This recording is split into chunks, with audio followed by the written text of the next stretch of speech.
शनिवार व्रत की कथा। जय शनिदेव, शनि महाराज की जय हो। आज शनिवार वार है। शनिवार के दिन शनिदेव की पूजा की जाती है और शनिदेव को खुश करने के लिए उनकी कथा की जाती है। आइए हम शनिवार की व्रत कथा करते हैं। एक समय स्वर्गलोक में सबसे बड़ा कौन के प्रश्न पर 9 ग्रहों में वाद विवाद हो गया। वाद विवाद इतना बढ़ा कि परस्पर भयंकर युद्ध की स्थिति बन गई। निर्णय के लिए सभी देवता देवराज इंद्र के पास पहुंचे और बोले, हे देवराज, आपको निर्णय करना होगा कि हम में से बड़ा कौन है। देवताओं का प्रश्न सुनकर देवराज इंद्र उलझन में पड़ गए। इंद्र बोले, मैं इस प्रश्न का उत्तर देने में असमर्थ हूँ। हम सभी पृथ्वीलोक में उज्जयिनी नगरी में राजा विक्रमादित्य के पास चलते हैं। देवराज इंद्र सहित सभी ग्रह देवता उज्जयिनी नगरी पहुंचे। महल पहुंचकर जब देवताओं ने उनसे अपना प्रश्न पूछा तो राजा विक्रमादित्य भी कुछ देर के लिए परेशान हो गए, क्योंकि सभी देवता अपनी अपनी शक्तियों के कारण महान थे। किसी को भी छोटा या बड़ा कह देने से उनके क्रोध के प्रकोप से भयंकर हानि पहुंच सकती थी। अचानक ही राजा विक्रमादित्य को एक उपाय सूझा और उन्होंने विभिन्न धातु स्वर्ण, रजत, चांदी, कांसा, ताम्र यानी कि तांबा, सीसा, रागर, जस्ता, अभ्रक, लोहे के 9 आसन बिछवाए।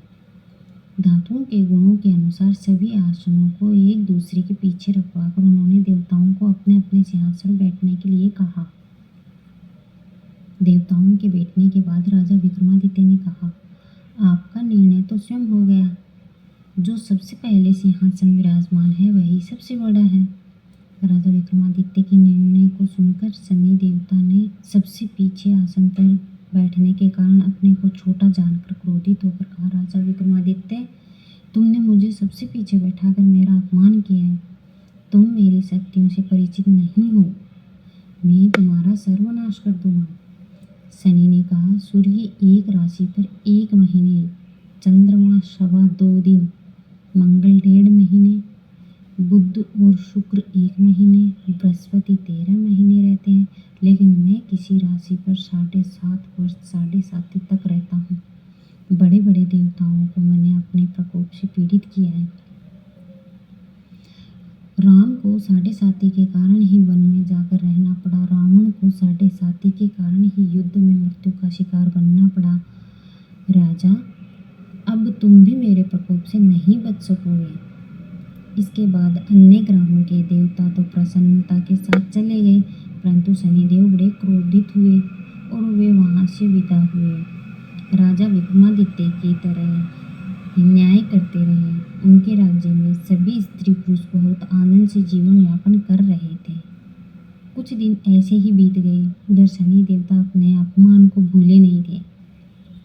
विक्रमादित्य से बदला लेने के लिए एक दिन शनिदेव ने घोड़े के व्यापारी का रूप धारण किया और बहुत से घोड़ों के साथ उज्जैनी नगरी में पहुंचे। राजा विक्रमादित्य ने राज्य में किसी घोड़े के व्यापारी के आने का समाचार सुना तो अपने अश्वपाल को कुछ घोड़े खरीदने के लिए भेजा। घोड़े बहुत ही कीमती थे। अश्वपाल ने जब वापस लौटकर इस संबंध में बताया तो राजा विक्रमादित्य ने स्वयं आकर एक सुंदर व शक्तिशाली घोड़े को पसंद किया। घोड़े की चाल देखने के लिए राजा उस घोड़े पर सवार हुए तो वह घोड़ा बिजली की गति से दौड़ पड़ा। तेजी से दौड़ता घोड़ा राजा को दूर एक जंगल में ले गया। फिर राजा को वहां गिराकर जंगल में ही कहीं गायब हो गया। राजा अपने नगर को लौटने के लिए जंगल में भटकने लग गया, लेकिन उन्हें लौटने का कोई रास्ता नजर नहीं आया। राजा को भूख प्यास लगने लगी। बहुत घूमने पर उन्हें एक चरवाहा मिला। राजा ने उससे पानी मांगा। पानी पीकर राजा ने चरवाहे को अपनी अंगूठी दे दी। फिर उससे रास्ता पूछकर वह जंगल से निकलकर पास के नगर में पहुंच गए। राजा ने एक सेठ की दुकान पर बैठकर कुछ देर आराम किया। उस सेठ ने राजा से बातचीत की तो राजा ने उसे बताया कि मैं उज्जैनी नगरी से आया हूँ। राजा के कुछ देर दुकान पर बैठने से सेठ जी की बहुत बिक्री हुई। सेठ ने राजा को बहुत भाग्यवान समझा और खुश होकर उसे अपने घर भोजन के लिए ले गए। सेठ के घर में सोने का एक हार खूंटी पर लटका हुआ था। राजा को उस कमरे में छोड़कर सेठ कुछ देर के लिए बाहर गया। तभी एक आश्चर्यजनक घटना घटी।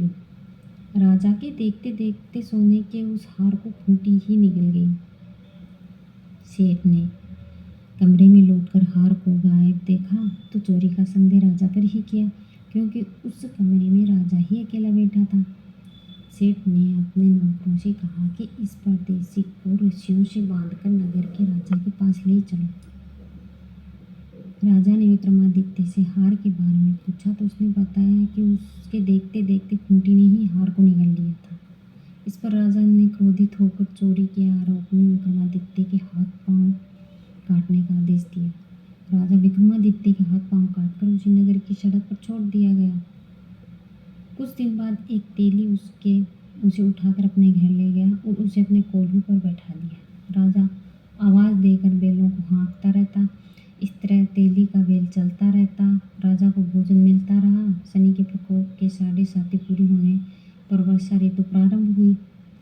राजा विक्रमादित्य एक रात मेघ मल्हार गा रहा था कि तभी नगर के राजा की लड़की राजकुमारी मोहिनी रथ पर सवार हो उस तेली के घर के पास से गुजरी। उसने मेघ मल्हार सुना तो उसे बहुत अच्छा लगा और दासी को भेजकर गाने वाले को बुला लाने के लिए कहा। दासी ने लौटकर राजकुमारी को अपंग राजा के बारे में सब कुछ बता दिया। राजकुमारी उस मेघ मल्हार से बहुत मोहित हुई, अतः उसने सब कुछ जानकर भी अपंग राजा से विवाह करने का निश्चय कर लिया। राजकुमारी ने अपने माता पिता से यह बात कही तो वे हैरान रह गए।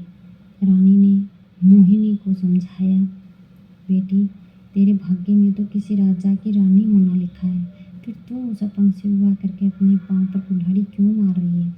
राजकुमारी ने अपनी जिद नहीं छोड़ी। अपनी जिद पूरी कराने के लिए उसने भोजन करना छोड़ दिया और प्राण त्याग देने का निश्चय कर लिया। आखिर राजा और रानी को विवश होकर अपंग विक्रमादित्य से राजकुमारी का विवाह करना ही पड़ा।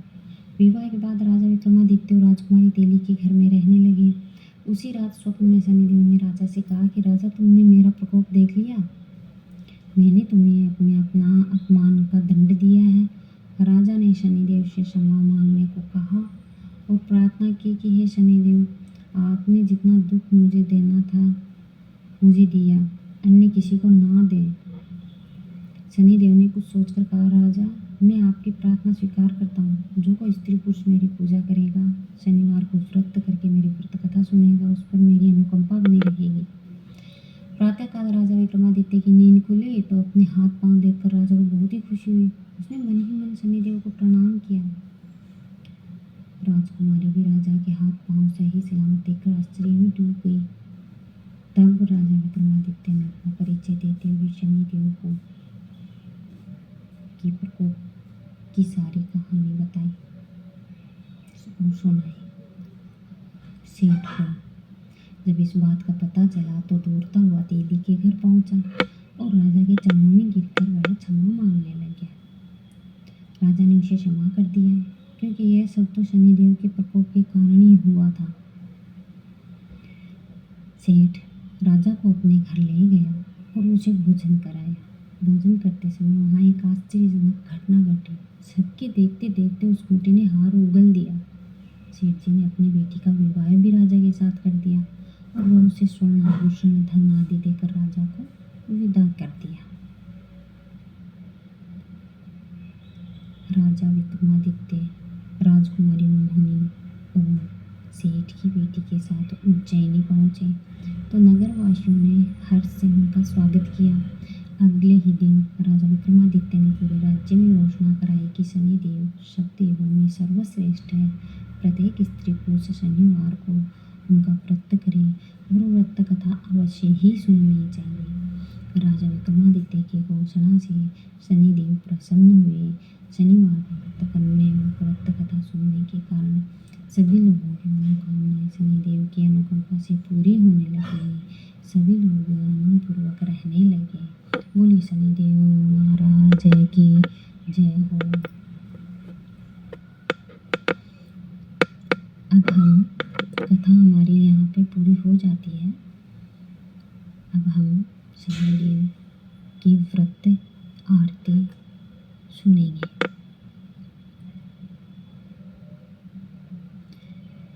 श्री शनिदेव, जय श्री शनिदेव। जय जय जय श्री शनिदेव भक्त हितकारी, सूरज के पुत्र प्रभु छाया महतारी। जय जय जय जय श्री शनिदेव,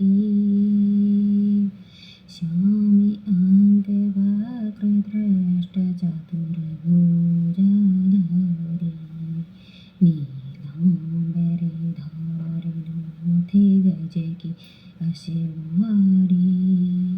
जय जय जय जय श्री शनिदेव, किरीट मुकुट शीश रचित दीपत है लीलारी, मुकुटन की माला गले शोभित है बलिहारी।